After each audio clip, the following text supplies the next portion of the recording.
The midnight sky over Novathera hung like a bruised canvas, its lone moon casting silver light across the jagged mountain range that sheltered the human settlement. Caleb Mercer stood at the edge of his family's property, breathing in the alien air that, even after 3 years, still tasted faintly metallic. The 17-year-old scanned the perimeter of Northridge Settlement, a collection of prefabricated structures and hand-built additions that housed the 200 remaining colonists from Earth. Their arrival had been unplanned, an emergency landing after their interstellar vessel malfunctioned beyond repair. What should have been a journey to establish a new colony on Proxima Centauri's habitable planet had instead stranded them here on this uncharted world with its strange blue flora and fauna, and the even stranger indigenous species that humans called the Azure Ones. "Caleb!" his father's voice boomed from their dwelling. "Secure the livestock before nightfall." The sensor picked up movement in the southern woods. Caleb sighed, raking fingers through his sandy hair. "On it, Dad," he called back, reaching for the shock prod that served as both herding tool and defensive weapon. The family's 6 goats, descendants of the few livestock embryos successfully gestated after landing, needed little encouragement to enter their shelter for the night. As Caleb secured the reinforced gate, a sound unlike any animal call he recognized drifted from the dense foliage beyond their cleared land. A soft moan, almost human but not quite. Caleb froze, his hand reaching instinctively for the hunting knife at his belt, a blade fashioned from the hard shell of a native crustacean, sharper than any steel from Earth. The settlement's rules were clear. No venturing beyond the perimeter after dusk, and no contact with locals unless authorized by the council. But the sound came again. Weaker this time, not threatening, wounded. "This is stupid," Caleb muttered to himself, even as he slipped past the property boundary and into the towering blue-leaf trees. The underbrush thinned quickly to a small clearing, and there, collapsed against the trunk of a massive tree, lay a figure that stole Caleb's breath away. A girl, approximately his age, her skin the color of the afternoon sky. An azure one. Blood, dark violet rather than red, seeped through tears in her simple leather garment. Her eyes fluttered open at his approach, 3-lidded, with pupils like onyx shards against irises the color of burnished gold. Fear flooded her expression. "Stay back," she hissed in surprisingly good English, though her accent bent the words into strange shapes. Many of the Azure Ones had learned the human language through limited trade exchanges, though most settlements maintained strict separation. "You're hurt," Caleb said, kneeling a few paces away, showing his empty palms. "What happened to you?" The girl attempted to stand, but collapsed with a grimace of pain. Instinctively, Caleb moved forward to help, but she recoiled, pressing herself against the tree trunk. "Do not touch me," she warned, one hand reaching for a small bone dagger at her waist. Despite her wounded state, her movements were precise, disciplined. Caleb kept his distance, crouching to appear less threatening. "I'm not going to hurt you. I want to help." "Why would a human help one of my kind?" Her golden eyes narrowed with suspicion. "Your people fear us. Hunt us, sometimes." "That's not," Caleb began, then stopped. He couldn't honestly deny her accusation. There had been incidents, misunderstandings that escalated to violence on both sides. "I'm not like that," he said instead. A spasm of pain crossed her face. She clutched at a wound on her side, fresh violet blood seeping between her blue fingers. "What happened?" Caleb asked again, more gently this time. "Kuroshi warriors," she managed. "My people, scattered. I ran." Caleb had heard of the Kuroshi, a nomadic tribe of Azure Ones known for their raids on other settlements, both human and indigenous. The council had classified them as extremely dangerous. "Let me help you," he said, moving closer. "No, your kind fears mine. You will call your warriors." "I won't," Caleb promised, though he wasn't sure why he felt so certain. "My name is Caleb Mercer." A long moment passed as she studied him, her alien eyes seemingly peering into his soul. Finally, she spoke. "I am Liara, daughter of Shaman Taraval of the Sayuri." Caleb barely suppressed a gasp. The Sayuri were the most powerful tribe of Azure Ones in the region, warriors and hunters with a strict honor code that made them unpredictable to human diplomats. They were the main reason the council enforced such strict boundaries. The Sairi, but you're far from our territory, yes. She winced as she shifted. I was exploring. The Kuroshi ambushed our hunting party. The others, her voice trailed off. A howl echoed through the forest. Close, too close. Liara's head snapped up, her expression tightening with fear. Night stalkers, she whispered. They track blood. We must leave this place. Decision crystallized in Caleb's mind with startling clarity. If he left her, she would die. If he reported her, the council would quarantine her, study her, and likely use her as a bargaining chip with the Sairi, potentially igniting conflict. Can you walk at all? He asked. Liara's eyes narrowed. Why? Because I'm going to help you. But I need to get you somewhere safe, somewhere hidden. The barn. His father rarely went inside except to feed their animals at dawn. The storage loft would provide shelter and concealment. Liara struggled to her feet with Caleb's cautious assistance, her body radiating heat that felt several degrees warmer than a human's. She smelled of unfamiliar spices and copper. If you betray me, she whispered as they began their halting journey, my father will not rest until your entire settlement is ashes. Caleb swallowed hard but kept moving. Noted. The journey back took triple the time it should have, with frequent stops when Liara's strength faltered. A sudden howl from the darkness made them both freeze. The eerie sound was answered by another closer call. Night hunters, Liara whispered. They smell blood. As if summoned by her words, a massive shape emerged from the underbrush. A predator, resembling a wolf but with 6 legs and blue-black fur that absorbed moonlight rather than reflecting it. Its eyes glowed amber in the darkness. Don't run, Liara warned, gripping Caleb's arm. Stand your ground. The creature stalked forward, nostrils flaring as it scented Liara's wounds. Caleb's fingers tightened around his knife, though he knew it would provide little defense against such a beast. On my signal, Liara breathed. Make as much noise as possible. The predator crouched, muscles tensing to spring. Now, Liara shouted. Caleb yelled at the top of his lungs, waving in his arms wildly. Liara joined him, producing a high-pitched ululation that hurt Caleb's ears. The predator hesitated, startled by the sudden cacophony. In that moment of confusion, Liara grabbed a rock and hurled it with surprising force. It struck the creature directly between its eyes. With a yelp of pain, the beast retreated into the darkness. It will return with others, Liara said. We must hurry. They had covered barely half the distance to the settlement when the howls returned. Multiple voices now calling to each other through the darkness. The night hunters had found reinforcements. They're circling us, Liara said. Her breathing labored. We won't outrun them. Caleb scanned their surroundings frantically. 20 meters ahead, a massive blue-bark tree rose above the forest canopy, its lower branches within jumping distance. There, he pointed. Can you climb? In my condition? Barely. But determination hardened her golden eyes. Lead the way. They reached the tree just as shadows detached from the surrounding forest. 3 night hunters, their 6-legged bodies slinking low to the ground, amber eyes fixed on the wounded prey. Caleb boosted Liara to the lowest branch, then scrambled up behind her as snapping jaws missed his legs by centimeters.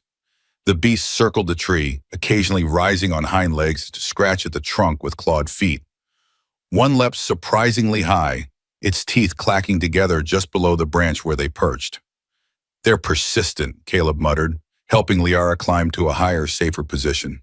They can wait for days, Liara replied grimly. It is their way. They settled on a wide branch 4 meters above the ground. Liara leaned back against the trunk, pain evident in every line of her body. Let me see your wounds, Caleb said. There is nothing you can do without proper medicine. I can at least clean them, prevent infection. He tore a strip from his shirt. May I? After a moment's hesitation, Liara nodded. Caleb gently cleaned the worst of the wounds, a deep puncture on her upper arm and a long slash across her ribs. The violet blood clotted quickly, forming a tough, scale-like covering over the injuries. Your blood, Caleb observed, fascinated. It hardens. A defense mechanism. It prevents blood loss and infection. Liara watched him work with curious eyes. Your kind does not have this. No, our blood stays liquid, makes things messier. A ghost of a smile touched her blue lips. Inefficient design. Caleb found himself smiling back. Yeah, well, we make up for it in other ways. They fell into silence as night deepened around them. The hunters continued their vigil below, occasionally testing the tree's climbability before settling back into watchful waiting. The alien moon rose higher, casting silver light through the canopy. Tell me of your settlement, Lyra said eventually. Why do your people stay in one place? It's safer. We can build defenses, grow food, raise animals. Caleb studied her curiously. The Sayari don't have permanent homes? We follow the Great Migration, herds of Tama beasts that provide meat, hides, bones for tools. We build temporary camps, move with the seasons. Her expression grew distant. Though some argue we should establish permanent territories, like the Valley tribes. Is that what the fighting is about? Territory? Lyra's golden eyes flashed. The Karoshi fight for dominance, not territory. They seek to rule all Na'vi by force rather than honor. Na'vi? Our true name, it means children of the first water. She tilted her head. What do your people call us? Azure ones, Caleb admitted, because of your skin. For the first time, Liara laughed, a melodic sound that made Caleb's heart skip. How literal, and what do you call yourselves? Humans, though I guess to you we're aliens. We call your kind the pale visitors, she replied, for obvious reasons. The night passed slowly. They took turns watching while the other dozed, though Caleb suspected Liara never truly slept. Her golden eyes remained half open, tracking every movement below. Dawn broke with startling suddenness, as it often did on Nova Thera. The night hunters, creatures of darkness, retreated reluctantly into the deeper forest as sunlight filtered through the canopy. They'll be back at nightfall, Lyra said, carefully testing her wounded arm. But the settlement is close now? Yes, less than 10 minutes if we move quickly. They descended the tree cautiously. Liara moved with greater ease than the previous night, her remarkable healing abilities already at work. Still, she accepted Caleb's steadying hand without comment. Navigating the final stretch, crossing the open yard to the barn, required waiting until his parents' dwelling lights dimmed for the night. When they finally reached the barn, Caleb helped Liara climb the rough ladder to the hayloft, wincing at every sound that seemed too loud in the quiet night. Stay here, he whispered. I'll bring medical supplies. He returned 20 minutes later with a smuggled med kit, water, and food rations. Liara sat huddled in the corner, her golden eyes reflecting the moonlight filtering through cracks in the wooden walls. These are puncture wounds, Caleb observed as he cleaned the injuries on her arm and side. Spear tips? Liara nodded. Karoshi poisoned their weapons. But the Sayari, a touch of pride entered her voice. Our bodies neutralize most toxins. Most? Caleb questioned, applying antiseptic that made her hiss between sharp teeth. I am still weakened. Her eyes studied him as he worked. Why do you help me, Caleb Mercer? He paused, genuinely considering the question. Because it's right, he said finally. Because you needed help, and I could give it. Such simplicity, she murmured. My people would say you act without cunning. Is that an insult? A ghost of a smile touched her blue lips. Perhaps, or perhaps it is rare enough to be worthy of note. As he finished bandaging her wounds, Caleb retrieved an old thermal blanket from a storage crate, one of the few comforts he possessed, salvaged from their crashed ship. Here, Dirtbust, he said, wrapping it around her shoulders. The nights get cold. Liara touched the blanket with wonder. This material, we have nothing like it. It's from Earth. It holds heat better than anything we've found here. She pulled it tighter around herself. Thank you, Caleb Mercer. That night, Liara developed a fever, her blue skin flushing to an alarming indigo as her body fought the Karoshi poison. Caleb kept vigil, cooling her forehead with damp cloths and helping her drink when consciousness returned briefly. The poison, stronger than I thought, she gasped during one lucid moment. My father would know the cure, herbs from the eastern valleys. Tell me what they look like, Caleb urged. I'll find them. No, too dangerous. Karoshi's still hunting. But Caleb insisted, and eventually Liara described a plant with silver-veined leaves and deep purple berries that grew near water sources. When she lapsed back into fevered sleep, Caleb slipped out of the barn and headed for the eastern creek that ran through the settlement's territory. The night was dangerous for humans alone in the forest, but fear for Liara drove him forward. He searched frantically along the creek banks, using his flashlight sparingly to avoid attracting predators. After an hour of increasingly desperate searching, he spotted it. A cluster of bushes with the distinctive silver-veined leaves Liara had described. He was reaching for the berries when a sound froze him in place. The distinctive click, hiss of a Na'vi hunting party communicating. Kuroshi warriors, still searching for their escaped prey. Caleb doused his light and pressed himself into the underbrush, barely daring to breathe as three blue-skinned figures moved along the opposite bank. Their faces were painted with jagged black markings, distinguishing them from the more geometric patterns Liara had described as Sayiri tradition. They passed without noticing him, but their presence confirmed Liara's fears. The Kuroshi hadn't given up their hunt. Caleb gathered the berries quickly and retreated toward the settlement, taking a circuitous route to avoid leaving an obvious trail. When he returned to the barn, Liara's condition had worsened. Her breathing came in shallow gasps, her skin now a deep, alarming shade of indigo. "I found them," he whispered, crushing the berries as she had instructed. "Stay with me, Liara." He mixed the crushed berries with water and helped her drink the bitter concoction. For several terrifying minutes, nothing happened. Then gradually her breathing eased. The unnatural color receded from her skin, returning to its normal azure hue. "You risked much," she murmured, eyes half-lidded with exhaustion. "I couldn't let you die," Caleb replied simply. Her hand found his in the darkness. "The Sayiri remember those who help us, Caleb Mercer, and those who harm us." Her golden eyes closed. "Remember that in the days to come."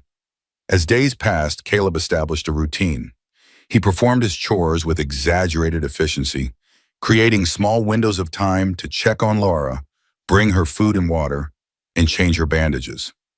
The wounds began to heal with remarkable speed, the violet blood clotting into scales that gradually flaked away to reveal unblemished blue skin beneath. On the fourth night, he found her standing, testing her recovered strength by performing a series of fluid movements that reminded him of martial arts practices from Earth. "Your body heals quickly," he observed. "The Sayiri are warriors born," she replied. "Our bodies serve our will." Caleb settled on a hay bale, watching her graceful movements. "Tell me about your people." "The council says the Sayiri are dangerous, unpredictable." Liara's expression hardened. "Your council knows nothing. We are governed by honor and tradition. We protect our territory. We hunt to survive.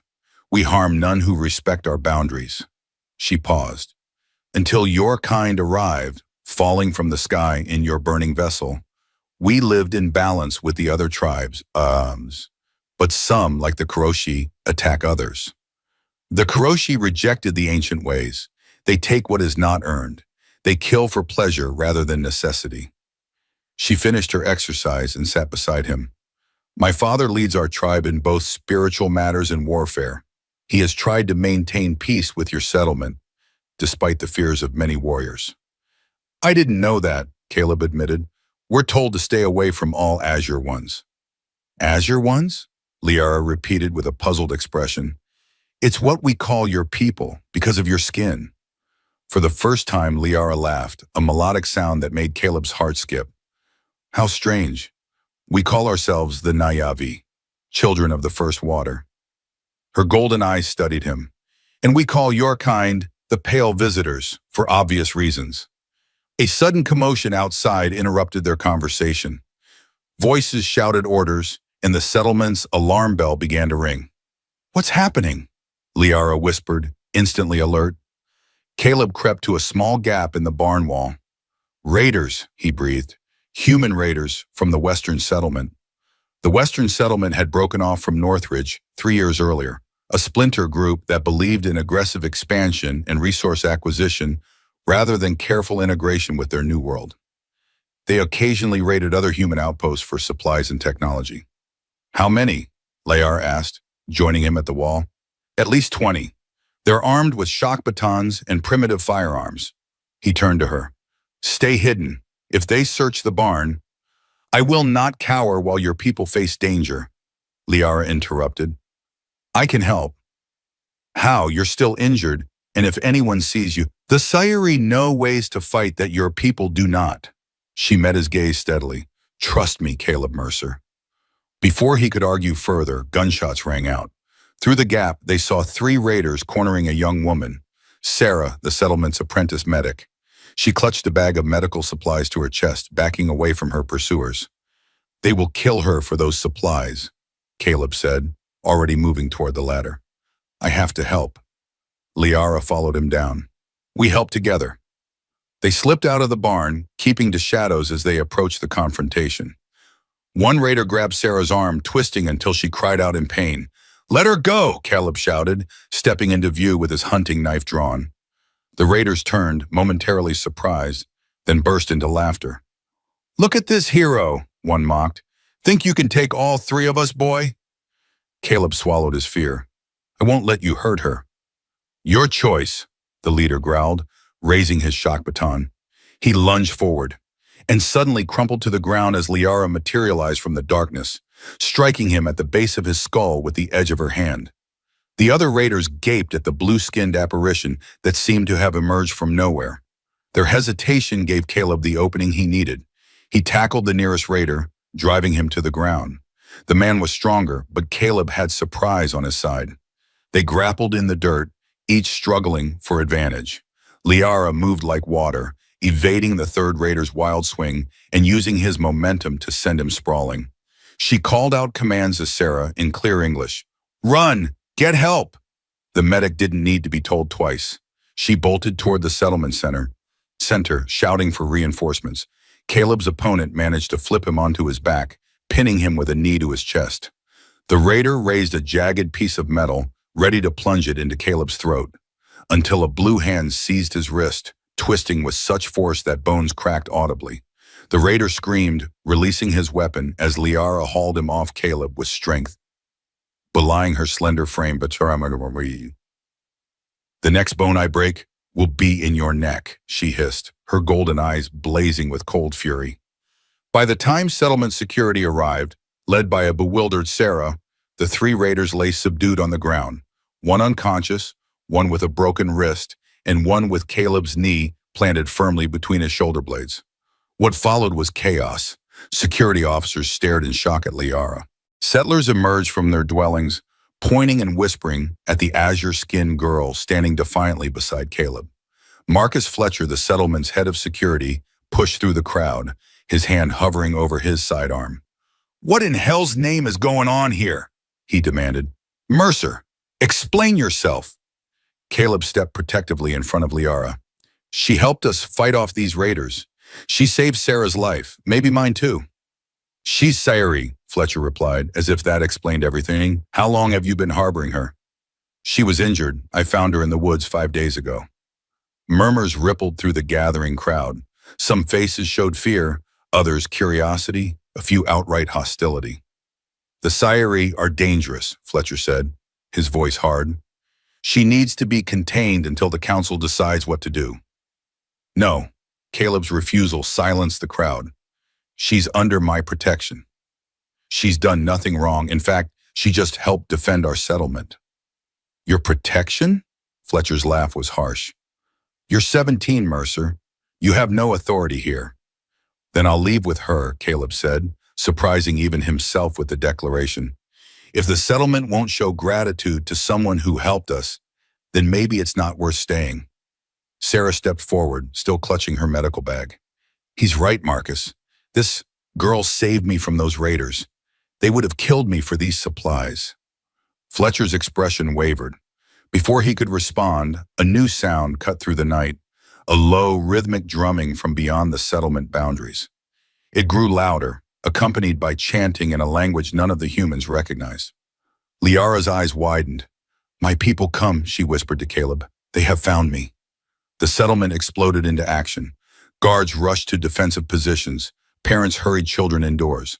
Fletcher barked orders for everyone to arm themselves. Wait, Caleb shouted. This doesn't have to be a fight. They're Sayuri warriors, Fletcher retorted. Fighting is what they do. Not always, Liara interrupted, her voice carrying surprising authority. My father comes to find his daughter. If he wanted war, you would already be burning. The drumming stopped abruptly. In the silence that followed, a single voice called out from beyond the perimeter fence. Return the daughter of Taroval, and no blood need be spilled this night. Fletcher looked to Caleb, then Liara, uncertainty clear on his face. How many warriors? Many, Liara answered simply. More than you have defenders.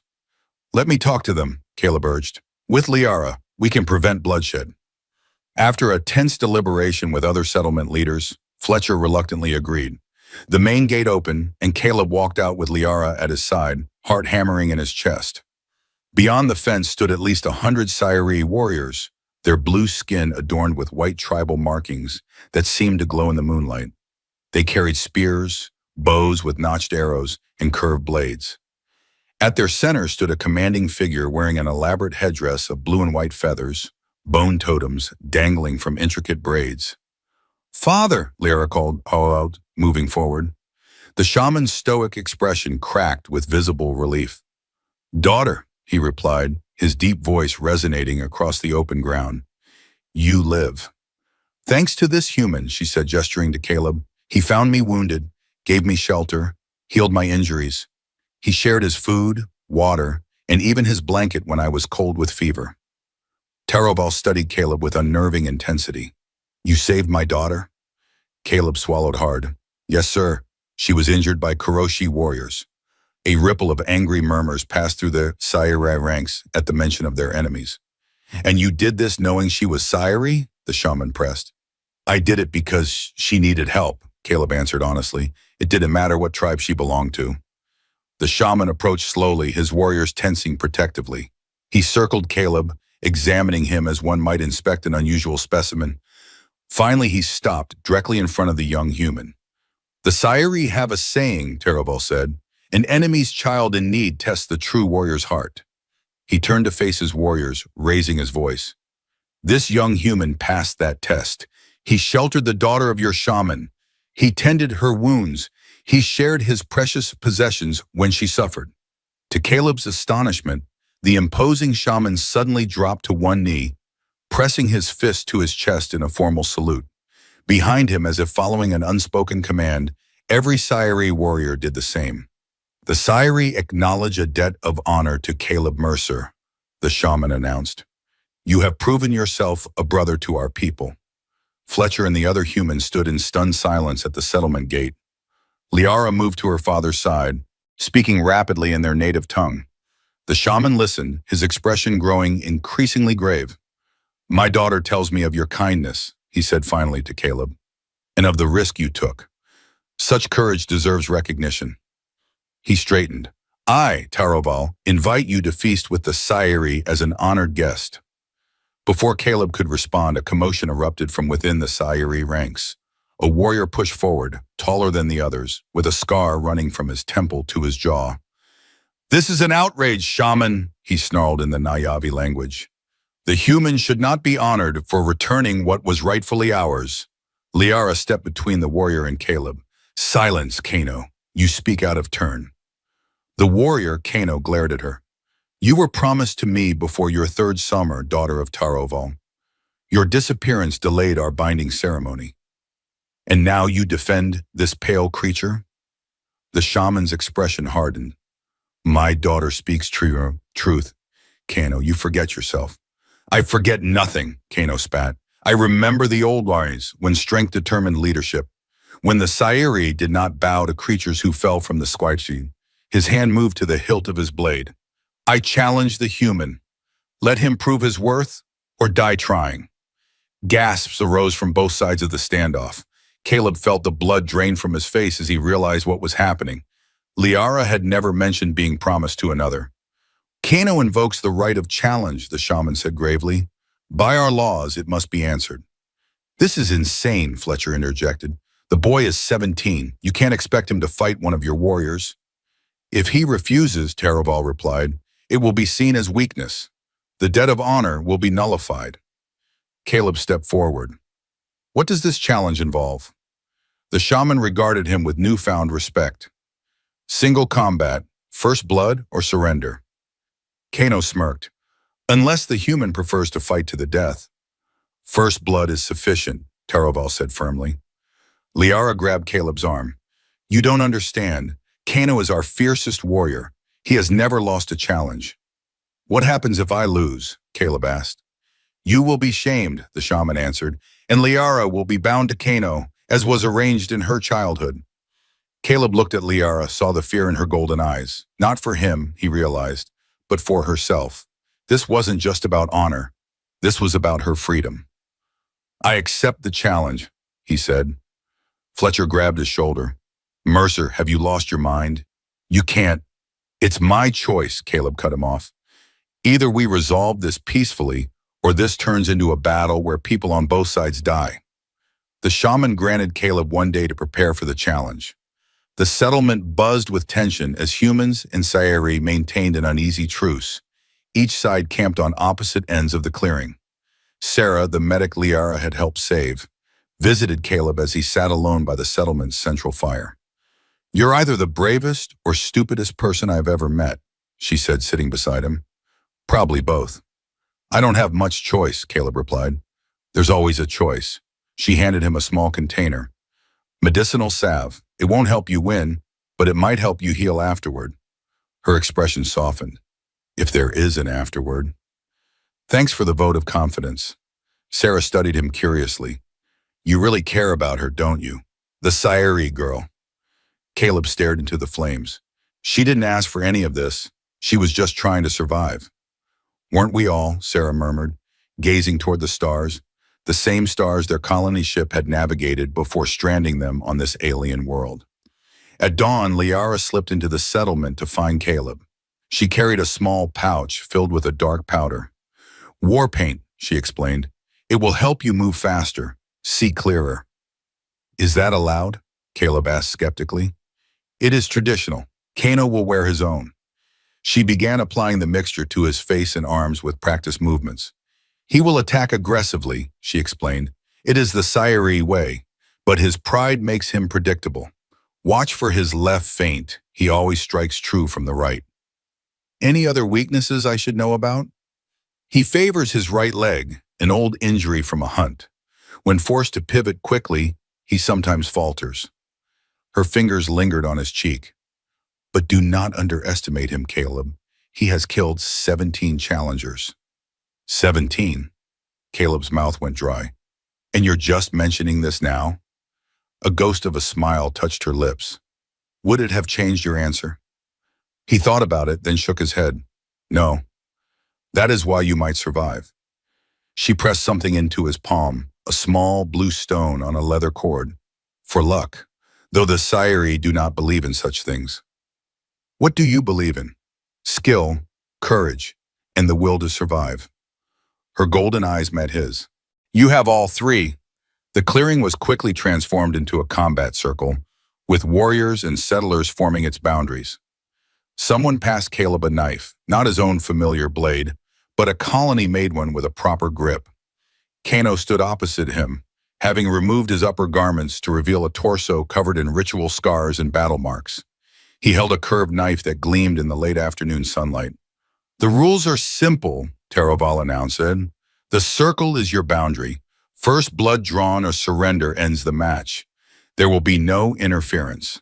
He looked pointedly at both Sayeri warriors and human defenders. Liara approached Caleb one last time, speaking low and urgent. Remember what I told you. His left feint. I remember, Caleb assured her.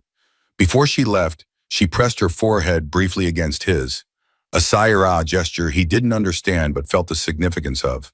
Then she was pulled back into the circle of onlookers. The shaman raised his staff, then brought it down with a resonant crack against the ground. Kano lunged immediately, covering the distance between them with frightening speed. Caleb barely managed to sidestep, the warrior's blade slicing air where his chest had been a moment before. The crowd roared, excitement from the Sayeri, concern from the humans. Caleb had never been a fighter. His skills lay in farming, animal husbandry, and mechanical repairs. But he had wrestled with other settlement boys, and he understood leverage and momentum. He backpedaled, keeping space between himself and the enraged warrior. "Stand and fight, human," Kano snarled, circling. Caleb kept his breathing steady, watching Kano's movements. The warrior was strong but heavy-footed. Each step telegraphed his next move, a trait that probably didn't matter against opponents who met him head-on, but might give Caleb an edge if he stayed defensive.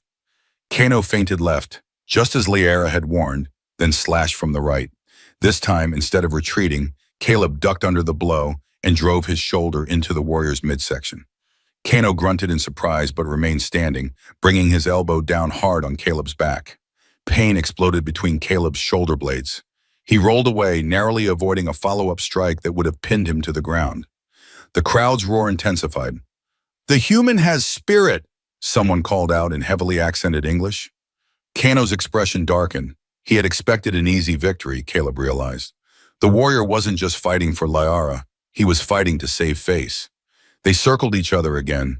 Caleb's back throbbed, but adrenaline dulled the pain. He feinted forward, causing Kano to bring up his knife in defense, then darted back. "You dance like a female," Kano taunted. "Strike, if you have the courage." Instead of responding, Caleb studied the warrior's stance. Kano favored his right leg slightly, an old injury perhaps. When he moved, his weight shifted momentarily, creating a fraction of imbalance. Kano tired of waiting and charged again. This time, Caleb sidestepped and stuck out his foot.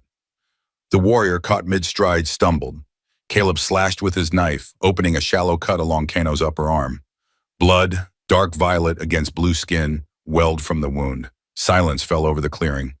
Kano stared at his arm in disbelief, then at Caleb with murderous rage. "First blood has been drawn," Taroval announced. "The challenge is complete. Caleb Mercer stands victorious." For a moment, it seemed Kano might ignore the ruling and attack again. His hand tightened on his knife, his body coiling to spring. But a dozen Sayuri warriors stepped forward, making it clear they would enforce their shaman's declaration. With a snarl of frustration, Kano sheathed his blade. "This proves nothing, Shah," he spat. "The human got lucky." "The human," Taroval replied calmly, "demonstrated courage and skill against a superior opponent. The ancestors have spoken through his victory." He turned to Caleb. "You have earned the respect of the Sayuri this day." The tension in the clearing began to dissipate. Sayuri warriors lowered their weapons. Human defenders, taking cues from Fletcher, cautiously did the same. Liara broke from the crowd and approached Caleb, her golden eyes shining with something he couldn't quite identify. Relief, gratitude, and perhaps something more. "You fought well," she said softly. "Few have ever bested Kano." Caleb managed a shaky smile. "I got lucky, and I had good advice." The shaman joined them, placing a hand on his daughter's shoulder. "The debt of honor is doubled now. You saved my daughter's life and freed her from an unwanted binding." He studied Caleb thoughtfully. "Perhaps the ancestors guided your people to our world for a purpose greater than we understood."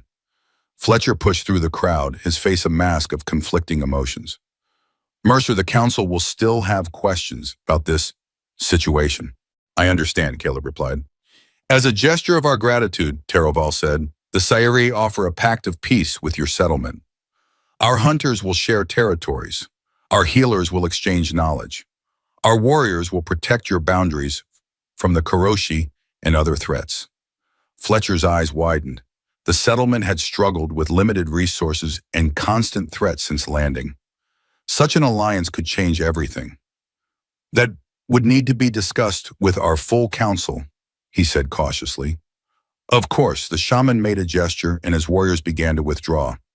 "We will return in 3 days for your answer." He looked at Caleb, "and to properly honor our new brother." As the Sayuri departed with Liara reluctantly among them, Caleb found himself the center of attention from the entire settlement. Some faces showed anger at his deception, others wonder at what he had accomplished. His father pushed through the crowd, equal parts fury and relief on his weathered face. "Son, what were you thinking? You could have been killed." "I couldn't leave her to die, Dad," Caleb said simply. "And I couldn't let you all go on fearing them without knowing the truth." That night, after hours of questioning by the council, Caleb finally returned to his family's dwelling. Exhaustion pulled at him, but sleep remained elusive. His body ached from the fight with Kano, and his mind raced with thoughts of Liara. Had he done the right thing letting her go with her people? Would the council accept Taroval's offer of alliance? And what of Kano? Would he accept his defeat so easily? A soft tap at his window startled him from his thoughts. He opened it to find Liara crouched on the sill, a finger to her lips. "You shouldn't be here," he whispered, helping her inside. "If you're caught—" "I won't be," she assured him. "The Samurai move like shadows when we wish to." In the dim light, her blue skin seemed to glow faintly. "I had to warn you." "Warn me? About what?" "Kano, he has gathered followers, warriors who believe, as he does, that the Sairi should drive all humans from our world." Her golden eyes were grave. "They plan to attack your settlement before the peace ceremony." Caleb's blood ran cold. "When?" "Tomorrow night. They will strike from the west, where your defenses are weakest." She gripped his arm. "My father does not know. Kano moves in secret, challenging his authority. I have to warn Fletcher and the council. If you tell them the Sairi plan an attack, they will prepare for war, not peace. My father's offer will be rejected." "Then what do we do?" Liara's expression was determined. "We stop Kano ourselves." "How? There's just the two of us against how many warriors?" 12, his most loyal followers. She reached beneath her garment and produced a small pouch. "I brought these.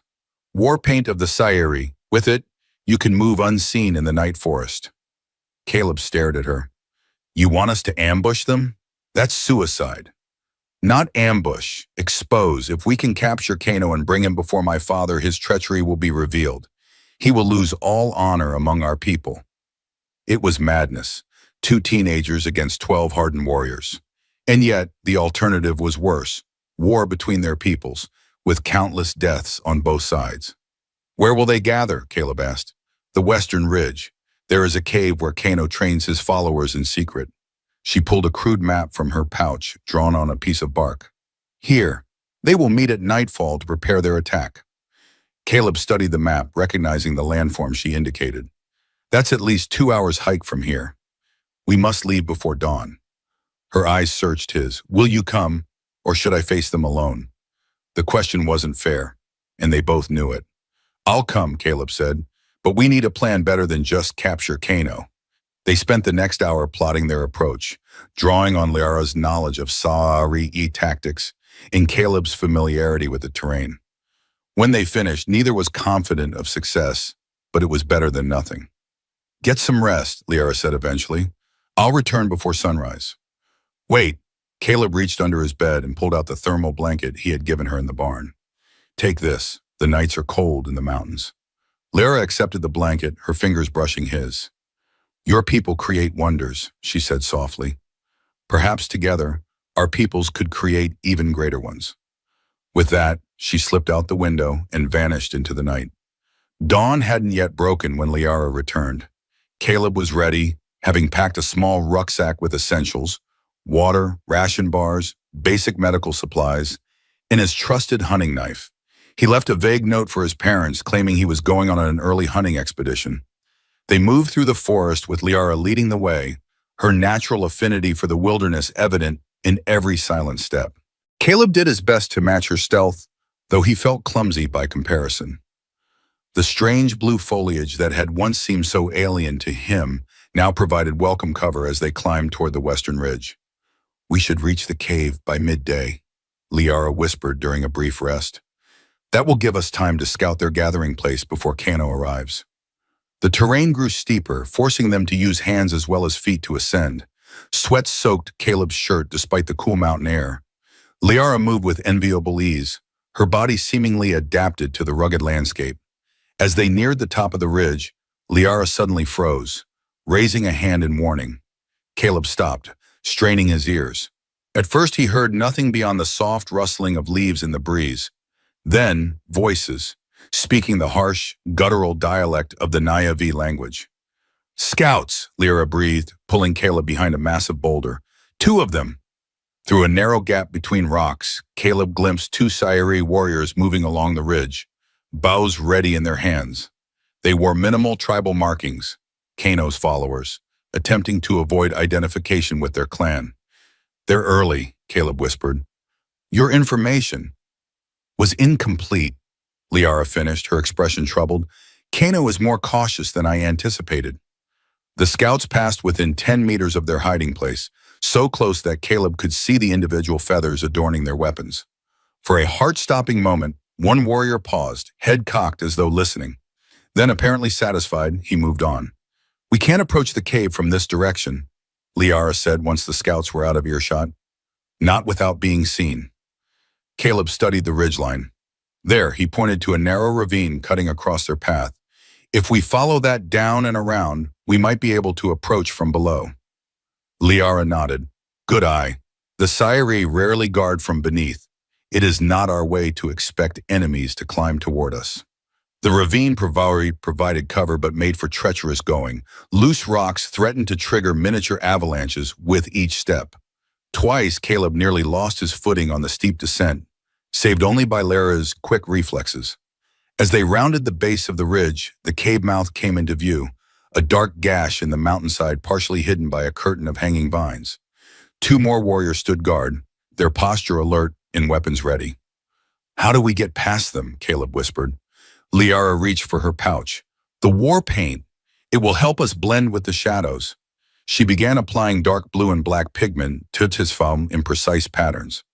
Like this, she instructed, guiding Caleb's fingers as he mimicked her movements. The paint felt cool against his skin, with a faint, tingling sensation that spread as it dried. To his amazement, when Liara moved into a patch of dappled shadow, she seemed to partially disappear, her outline blurring into the surrounding darkness. How does it work? He asked, fascinated. The paint comes from the bark of the ghost tree. It absorbs light rather than reflecting it. She smiled at his wonder. Not all Sayari advantages come from strength, Caleb Mercer. They worked their way carefully up the slope beneath the cave, using every bit of cover available. When they reached a position directly below the guards, Liara produced a small hollow reed from her pouch. What's that? Caleb whispered. Sleep dart, she replied, loading a tiny projectile into the reed. It will not harm them permanently. With calm precision, she brought the reed to her lips and exhaled sharply. The guard on the left suddenly slapped his neck, as though stung by an insect. Within seconds, his posture slackened, and he slumped against the cave wall. The second guard turned in alarm, reaching for his weapon, only to receive a dart of his own. He managed 2 stumbling steps before collapsing beside his companion. Quickly, Liara urged, already moving toward the cave entrance. The sedative lasts only minutes. They dragged the unconscious guards into a nearby thicket, binding them with strips of vine. Inside the cave, torches illuminated a larger space than Caleb had expected. Crude drawings covered the walls. Battle plans, he realized with a chill. Diagrams of Northridge settlement with attack vectors clearly marked. Kano plans more than a simple raid, Liara whispered, studying the drawings. This is a full assault strategy. We have to warn both our peoples, Caleb said. This goes beyond just us now. A sound at the cave entrance made them both freeze. Footsteps approached, multiple warriors returning from patrol. They pressed themselves into a shadowy alcove, the war paint rendering them nearly invisible in the flickering torchlight. 3 warriors entered, speaking in low tones. One Caleb recognized immediately, Kano, his scarred face set in a permanent scowl. The other 2 were unfamiliar, but from their deference, clearly subordinates. The perimeter is secure, one reported. No sign of Taroval's loyalists. Kano nodded. Good. The others will arrive by nightfall. We move against the human settlement at midnight. And the shaman? The third warrior asked. What if he interferes? Kano's expression darkened. My challenge to the human was legal under tribal law. My challenge to Taroval will be equally so. He tapped a ceremonial knife at his belt. Tonight, the Sayari will have a new leader, one who will restore our glory by driving the sky fallen from our world. Caleb felt Liara stiffen beside him. The planned coup was worse than they had imagined. Not just an attack on the settlement, but the overthrow of Taroval himself. We must get back, Liara breathed, barely audible. Now. They began inching toward the cave entrance, staying within the deepest shadows. They had almost reached the threshold when disaster struck. Caleb's foot dislodged a small stone, sending it skittering across the cave floor. The warriors spun toward the sound, weapons instantly in hand. Intruders, Kano barked. Find them! In the chaos that followed, Caleb and Liara abandoned stealth for speed. They burst from the cave, sprinting down the slope as shouts erupted behind them. Arrows whistled past, embedding in trees and earth around them. Split up, Liara called. Meet at the river junction. Before Caleb could protest, she veered right, drawing several pursuers after her. The remaining warriors, including Kano himself, focused on Caleb, recognizing the human as the greater prize. Caleb ran as he'd never run before, leaping fallen logs and crashing through underbrush. His familiarity with the terrain gave him a slight advantage, but the Sairi warriors were faster and more agile. The gap between them steadily narrowed. An arrow grazed his arm, tearing fabric and skin. Another narrowly missed his head. Desperation fueled his flight as he reached the edge of a steep ravine, too wide to jump, too deep to survive a fall. Trapped, he turned to face his pursuers. Kano approached slowly, savoring the moment, flanked by two warriors with arrows nocked and ready. The human who thinks himself a warrior, Kano sneered. Did you really believe you could interfere with my plans?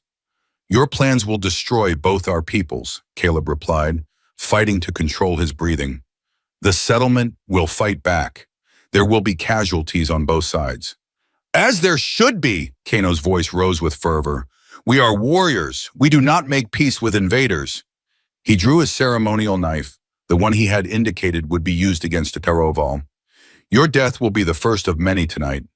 As Kano stepped forward, a battle cry split the air. Liara launched herself from an overhanging branch, landing directly on one of the archers. The warrior went down hard, his bow clattering away. The second archer swung around, trying to target Liara, giving Caleb the opening he needed. He tackled the archer, driving him to the ground. They rolled in the dirt, fighting for control of the weapon.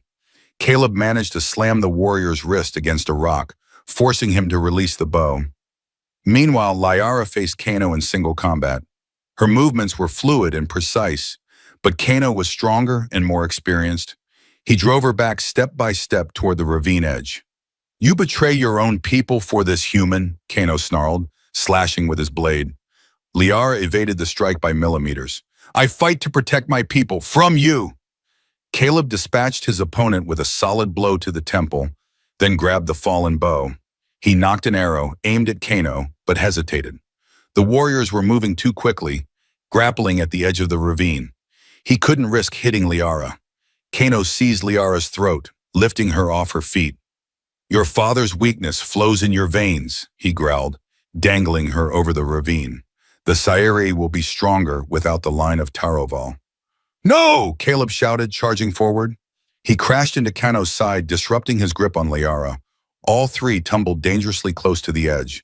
Rocks crumbled beneath them as they grappled. Caleb landed a solid punch to Kano's jaw, but the warrior barely flinched. A backhanded blow sent Caleb sprawling. Liara used the distraction to retrieve Kano's dropped knife. She lunged, but Kano anticipated the move, grabbing her wrist and twisting until she cried out in pain. In that moment of distraction, the ground beneath them gave way. The ravine edge collapsed, sending Kano and Liara plummeting into the chasm below. Caleb lunged, managing to seize Liara's hand as she fell. He found himself half hanging over the edge, holding her full weight with one arm, while scrabbling for purchase with his free hand and feet. Kano wasn't so fortunate. His scream echoed as he disappeared into the mist-filled depths. Hold on, Caleb gasped, feeling his grip on both Liara and the crumbling edge weakening. Let me go, Liara said, looking up at him with calm acceptance.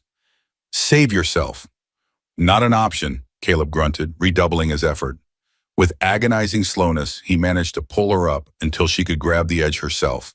Together they crawled away from the treacherous rim, collapsing on solid ground, chest heaving. We have to warn everyone, Caleb said between gasps. Kano may be gone, but his followers will still attack. Liara nodded, wincing as she stood. My father first. He can recall the warriors loyal to him. They made their way down the mountain as quickly as their battered bodies allowed. The sun was already setting by the time they reached the Sairi encampment, a collection of hide tents arranged in concentric circles around a central fire pit. Their arrival caused immediate commotion. Warriors surrounded them, spears leveled, until Liara called out for her father. Taroval emerged from the largest tent, his expression cycling rapidly from surprise to relief to concern. "Daughter, what has happened?" He rushed forward, noting their injuries and disheveled state. Between them, Caleb and Liara explained everything. Kano's plot, the planned attack on both Taroval and the settlement, their confrontation at the cave, and Kano's fall. The shaman's face grew grave. Kano had more supporters than I realized. Even now, they may be gathering for the attack. He turned to his personal guard. "Summon the loyal warriors. We must prevent this betrayal from sparking war with the humans." "We need to warn my settlement too," Caleb insisted. "If armed Sayuri approach in the darkness, our defenders will shoot first and ask questions later." Taroval nodded. "Go, take my fastest runners as escorts.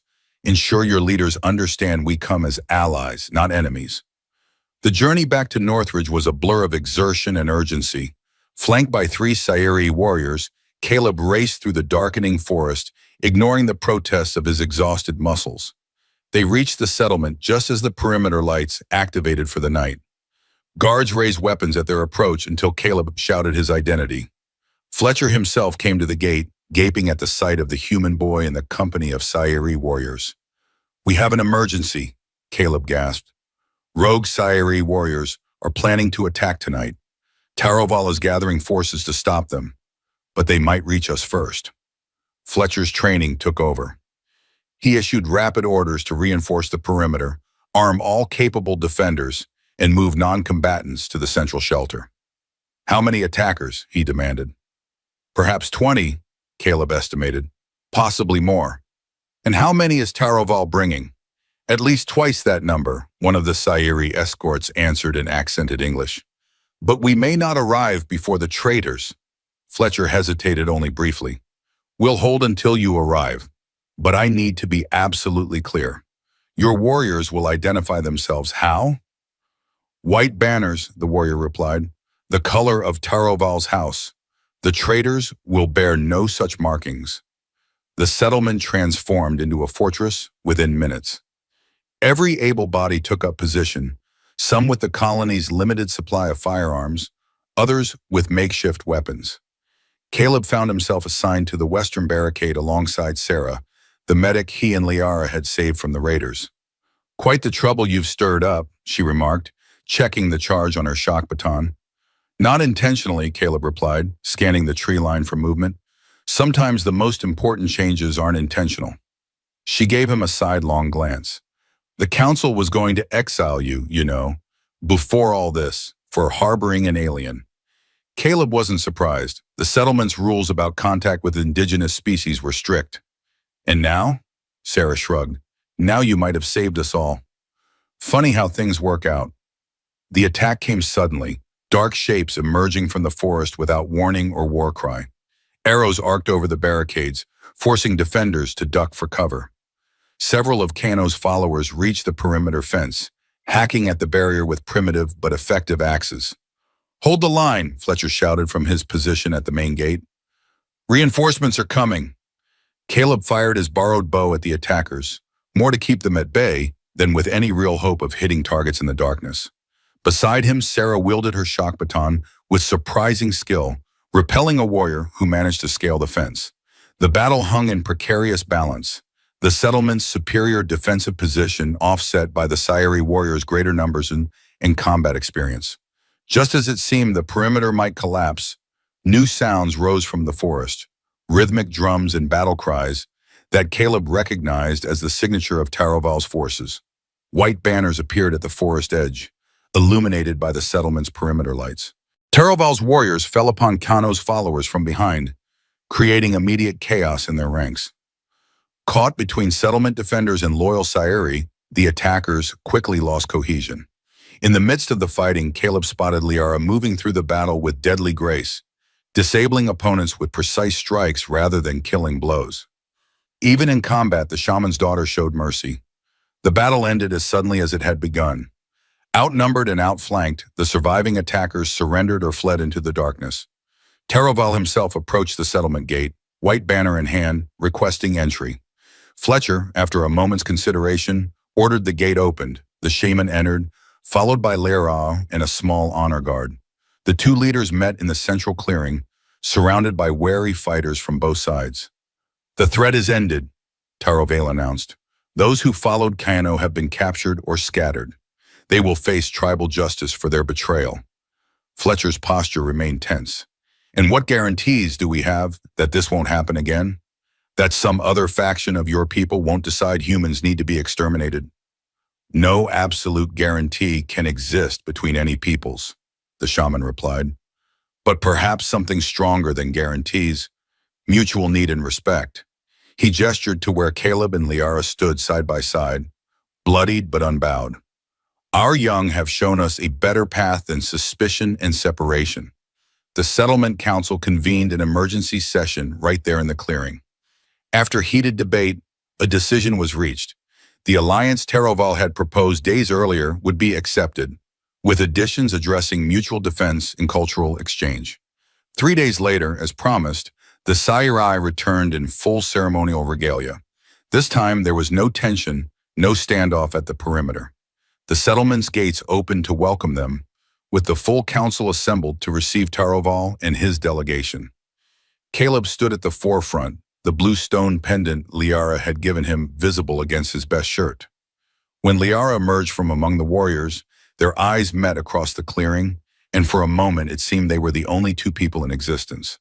The ceremony that followed united the two peoples in ways none could have predicted. Taraval declared Caleb an honorary member of the Sayuri, marking his forehead with white paint that symbolized his new status. In return, the council granted Liara freedom to move within the settlement, the first Azure one to receive such privilege. As the formal proceedings concluded, Liara found Caleb at the edge of the celebration. "My father has appointed me liaison to your settlement," she said, "because of my language skills. And the council has named me their representative to the Sayuri," Caleb replied with a smile. "It seems we'll be seeing a lot of each other." Liara's golden eyes studied him. "The blanket you gave me when I was wounded. Such a simple act of kindness. Who could have known it would lead to this?" From a pouch at her waist, she withdrew the thermal blanket, now folded into a small square. "I return it to you, Caleb Mercer, not because I do not value it, but because I no longer need it to remember your compassion."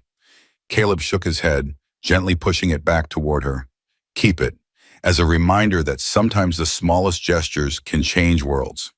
That night, as humans and Sayuri celebrated their new alliance around shared fires, trading stories and cautiously sampling each other's foods, Caleb watched Liara demonstrating Sayuri hunting signals to fascinated settlement children. Sarah joined him, following his gaze with a knowing smile. So the boy who gave his blanket to an alien girl ends up changing the fate of 2 species. "I just did what seemed right at the time," Caleb replied. "That's usually how the best changes happen." She nudged his shoulder. "What now, diplomat?" Caleb looked out over the gathering, humans and Na'vi working to overcome centuries of isolation and distrust, finding common ground in their shared struggle to survive on this beautiful, dangerous world. "Now we build something new," he said, "together."